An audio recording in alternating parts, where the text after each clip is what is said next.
এত টাকার বিষয় তুই ভেবে বলছিস তো? হ্যাঁ রে, ভেবেই বলছি। তুই শুধু এইটুকু বল, দিতে পারবি কিনা। তুই আমার এত পুরনো বন্ধু, তোকে না বলার সাধ্য আমার নেই, কিন্তু তোর জন্য চিন্তা হচ্ছে রে। চিন্তা করিস না, সব ঠিক হয়ে যাবে। শুধু এই কথাটা এখন কাউকে বলিস না।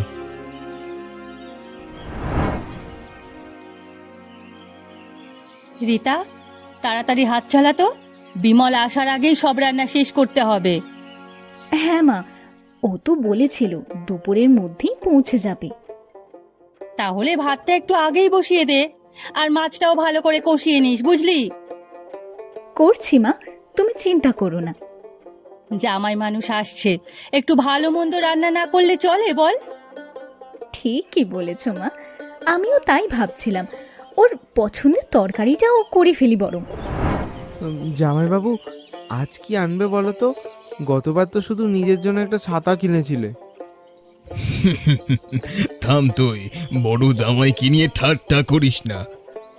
বাবা, ঠাট্টা না, সত্যি বলছি। জামাইবাবু এমন হিসেব করে চলে যে সে যেমনই হোক, মানুষ হিসেবে খুব ভালো। তোর জামাইবাবুর মতো এত সৎ মানুষ কমই দেখা যায়। এই বিনয়, বেশি বলিস না। উনি এলে সামনে এসব বলবি না কিন্তু। আরে দিদি, আমি তো মজা করেই বলি, খারাপ ভেবে বলি না। তাও সামনাসামনি না বলাই ভালো। সে যাই আনুক, খুশি মনে নিবি।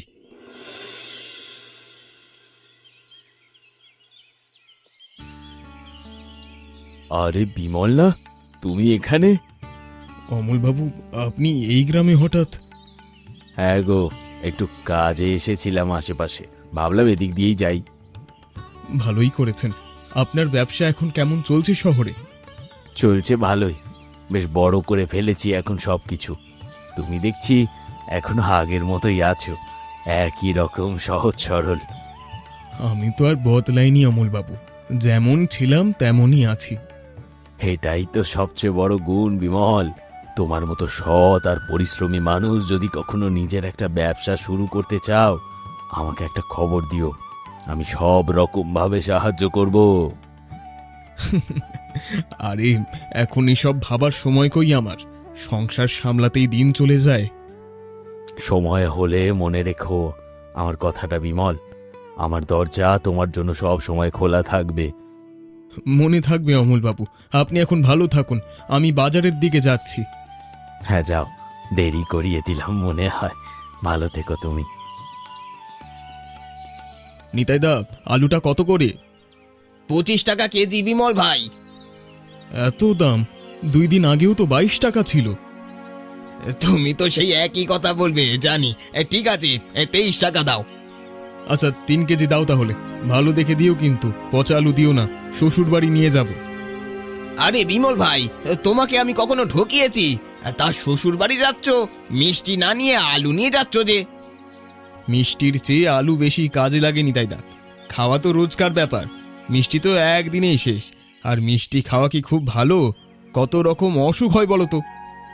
তা তো ঠিকই দাদা, শরীরের স্বাস্থ্য নিয়ে কত চিন্তা তোমার। আবার তোমার হিসাবটাও তো একদম ঠিক, না মানলেও উপায় নেই।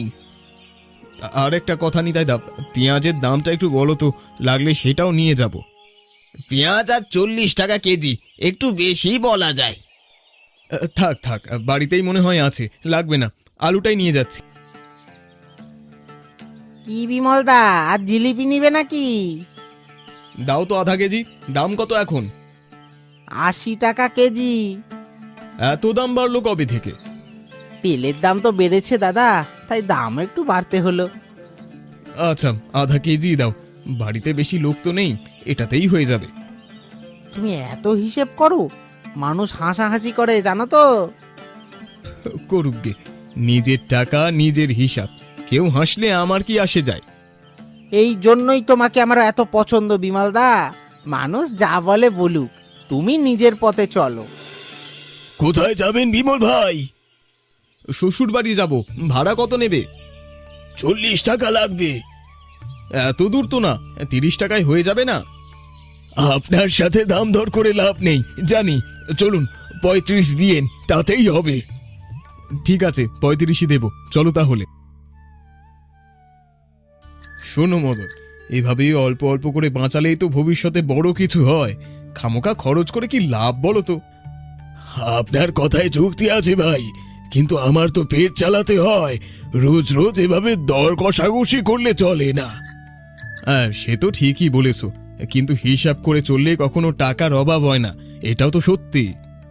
এই আপনার মতন যদি সবাই ভাবতো বিমল ভাই, তাহলে বাজারই বন্ধ হয়ে যেত। তা ঠিকই বলেছ মদন, সবাই একরকম হলে দুনিয়া চলতো না। আপনি একটু আলাদা মানুষ, তাই আপনাকে নিয়ে সবাই কথা বলে। বলুক গিয়ে, আমার তাতে কিছু যায় আসে না। আরে বিমল না, কি খবর? শ্বশুর বাড়ি যাচ্ছ বুঝি? হ্যাঁ রে, যাচ্ছি। এবার কি নিয়ে যাচ্ছ শুনি? মিষ্টি না আবার কিছু সস্তা জিনিস? এই আলু জিলিপি নিয়েছি, কাজের জিনিস, খাওয়া যায়।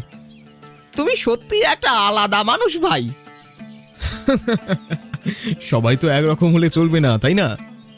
আচ্ছা বিমল, তাহলে যাও এখন, ভালো থেকো। হ্যাঁ, তোমরাও ভালো থেকো। শুনেছিস ও নাকি এই বছর নিজের জন্য একটা নতুন জামাও কেনেনি? এত রোজগার করে এমন কিপটেমি কেউ করে ভাই? বউটার জন্য তো মায়া হয়, এমন হিসাবি স্বামী নিয়ে থাকা কষ্টের রে। যাকগে, ওদের ঘরের ব্যাপার, আমরা কি বলবো। চল নিজের কাজে যাই।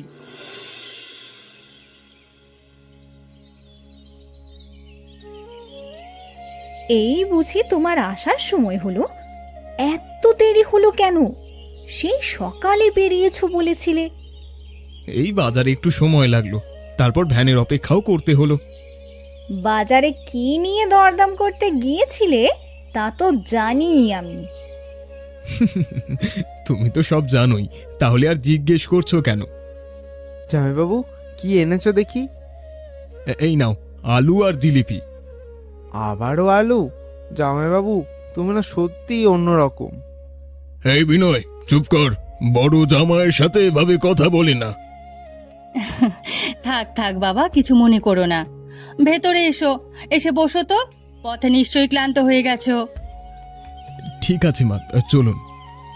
জামাইবাবু, তুমি ঘরে বসো, আমি তোমার ব্যাগটা ভেতরে রাখছি।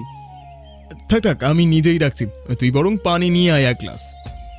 এক্ষুনি আনছি, তুমি ঘরে গিয়ে বসো। বিমল, রাস্তায় কোনো সমস্যা হয়নি তো বাবা? হ্যাঁ বাবা, কোনো সমস্যা হয়নি। তুমি ঘরে গিয়ে বসো বাবা, আমি তোমার জন্য একটু মুড়ি চানাচুর নিয়ে আসছি। নিশ্চয়ই খুব খিদে পেয়েছে। থাক মা, বেশি কষ্ট করতে হবে না, একটু হলেই চলবে। জামাইবাবু, রান্না আলু দিয়ে তো আজ তরকারি হলো। হয়েছে, খেয়ে দেখ কেমন লাগে। বিমল, তুমি খাও তো ঠিক মতো, মনে হচ্ছে একটু শুকিয়ে গেছো যেন। হ্যাঁ বাবা, খাচ্ছি ঠিক মতোই, চিন্তা করবেন না। জিলাপিটা তো বেশ ভালোই এনেছো আজ। গোপালের দোকানের জিলিপি সব সময় ভালো হয়, ও ঠকায় না কাউকে। আর একটু ভাত নাও বিমল, লজ্জা পেও না। না না মা, এতেই হয়ে গেছে আমার, পেট ভরে গেছে আমার। মাছের ঝোলটা দারুণ হয়েছে মা, একদম মুখে লেগে থাকার মতো, খুব মজা করে খেলাম। তুমি জানো, তোমার এই হিসাব করে চলার জন্য বাড়ির সবাই তোমাকে নিয়ে হাসাহাসি করে। জানি, তাতে আর কি করার আছে বলো, আমি তো ভালোর জন্যই করি, তারপরও সবাই ভুল বোঝে। তুমি বদলাও না কেন? আমার যে খারাপ লাগে, বোঝো না কেন সেটা? তবু বলো না, কেন, কি কারণ? আমি তো তোমার স্ত্রী, আমার কাছেও লুকাবে? লুকাচ্ছি না রীতা, শুধু একটু সময় চাইছি, কথা দিচ্ছি সব জানতে পারবে খুব শীঘ্রই। ঠিক আছে, যা ভালো বোঝো তাই করো। আচ্ছা, অনেক রাত হলো, ঘুমিয়ে পড়ো। কিরে, পড়াশোনা কেমন চলছে তোর? জামাইবাবু, কিছুদিন পরেই আমার ইঞ্জিনিয়ারিং এর রেজাল্ট বেরোবে। তারপর কি করবি ভেবেছিস? শহরে একটা ভালো কলেজে ভর্তি হতে চাই। বড় ইঞ্জিনিয়ার হওয়াটা আমার স্বপ্ন, ছোটবেলা থেকেই। স্বপ্ন বড় রাখা ভালো, লেগে থাক, ঠিক হয়ে যাবে সব। তোমাদের আশীর্বাদ লাগবে দুলা ভাই। সব সময় আছে রে, তুই শুধু নিজের চেষ্টা চালিয়ে যা। মা বাবা, আমি চান্স পেয়েছি শহরের কলেজে। সত্যি বলছিস বাবা? আমার চোখে তো জল এসে গেল। আমার ছেলে ইঞ্জিনিয়ার হবে, আজ সবাইকে খবরটা দিতে হবে যে। এত খুশির খবর, সবাইকে তো মিষ্টি খাওয়াতে হবে। রীতা আর জামাইকে খবরটা জানিয়ে দে। হ্যাঁ মা, আমি এক্ষুনি যাচ্ছি। কিন্তু ভর্তির টাকা তো অনেক লাগবে, জোগাড় হবে কি করে এত টাকা? আমার হাতের কিছু গয়না বিক্রি করে দিলে হয়তো কিছুটা হবে। তাও তো পুরো টাকা হবে না মনে হচ্ছে, আরো কোথাও থেকে জোগাড় করতে হবে। গ্রামের মহাজনের কাছে গেলে হয়তো কিছু ধার পাওয়া যেতে পারে। মহাজনের থেকে টাকা নিলে পরে শোধ করাই কঠিন হয়ে যাবে। তাহলে এখন আমরা কি করব? বিনয়ের ভর্তির তারিখও তো বেশি দিন নেই হাতে। চলো আরো কয়েকদিন সময় নিয়ে ভাবি, নিশ্চয়ই একটা পথ বেরোবে। কি রে, মুখ এত ভার কেন? চান্স তো পেয়েছিস, খুশি হওয়ার কথা। খুশি তো আছি রাজু, কিন্তু এত টাকা কোথা থেকে আসবে সেটাই ভাবছি সারাক্ষণ। বাড়িতে কথা হয়নি? হয়েছে, কিন্তু এত টাকার বিষয় মনে হচ্ছে স্বপ্নটা বুঝি অধরাই থেকে যাবে আমার। চিন্তা করিস না, কিছু একটা ঠিক হয়ে যাবে দেখিস। তুই এত ভালো রেজাল্ট করলি, বিধাতা নিশ্চয়ই একটা পথ দেখাবে। জানি না রে, মাঝে মাঝে মনে হয় স্বপ্নটা এইখানেই থেমে যাবে। তোর বাবা মা তো তবুও চেষ্টা করছেন, তাই না? হাল ছাড়িস না এক্ষুনি। চেষ্টা করছেন ঠিকই, কিন্তু আমি বুঝি সংসারের অবস্থা কেমন, বেশি চাপ দিতে পারি না ওদের। তুই এত ভালো ছেলে, বিধাতা নিশ্চয়ই তোর কথা শুনবেন।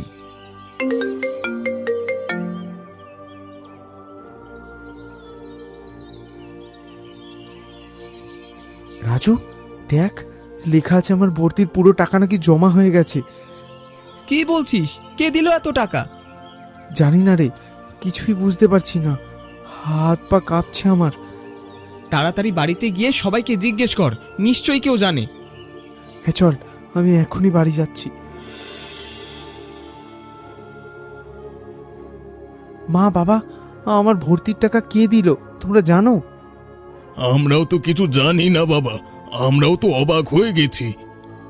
আমরা তো এখনো গয়না বিক্রিরও ব্যবস্থা করিনি, তার আগে এসব হলো কি করে? বিনয়ের সব টাকা বিমল দিয়েছে। তোরা কখন এলি? দুলাভাই তুমি? কিন্তু কিভাবে? এত টাকা তোমার কাছে কোথা থেকে এলো? বিমল, সত্যি করে বলো তো, এই টাকা তুমি কিভাবে জোগাড় করলে? সবই বলছি, বসো সবাই।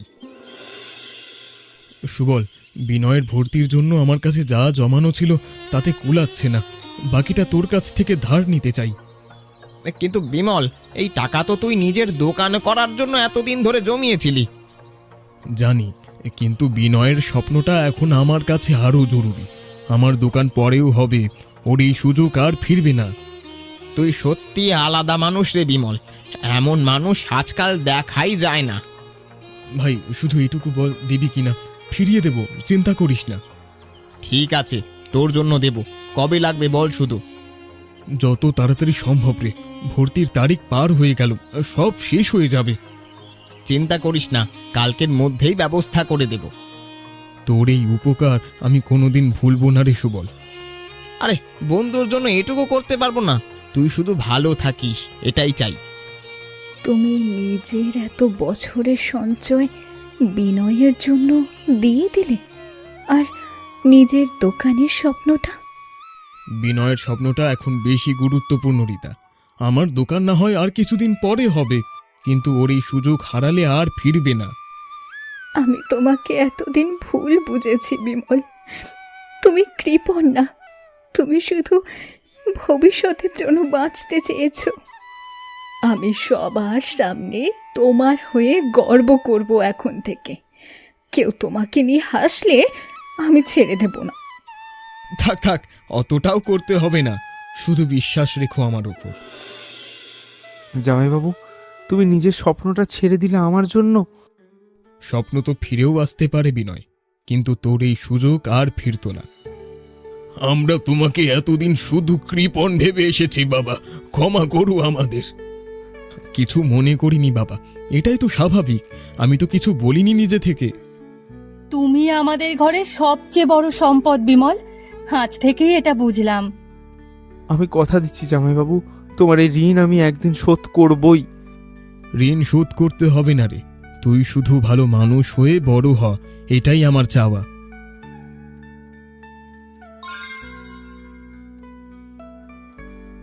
জামাইবাবু, মনে আছে সেদিনের কথা? আজ আমি এক বড় কোম্পানির চিফ ইঞ্জিনিয়ার হয়ে গেছি। তোমার সেই সাহায্য না পেলে এটা কোনোদিনই সম্ভব হতো না। জানি রে বিনয়, তোর সাফল্যের খবর তো এখন সারা গ্রাম জানে। আমার ভাই আজ এত বড় ইঞ্জিনিয়ার হয়েছে, এর পেছনে সবচেয়ে বড় অবদান তোমার বিমল। এই নাও তোমার সেই স্বপ্নের দোকান, আজ থেকে এটা তোমার। বিনয়, এ তুই কি করলি? তুমি আমার স্বপ্ন পূরণ করেছিলে, আজ আমি তোমার স্বপ্ন পূরণ করলাম। এখন তো আর আলু কিনতে দরদাম করতে হবে না, নিজের দোকানেই আলু বেচবে। আর ও কিন্তু ঠিকই দরদাম করবে, ওর স্বভাব তো আর যাবে না।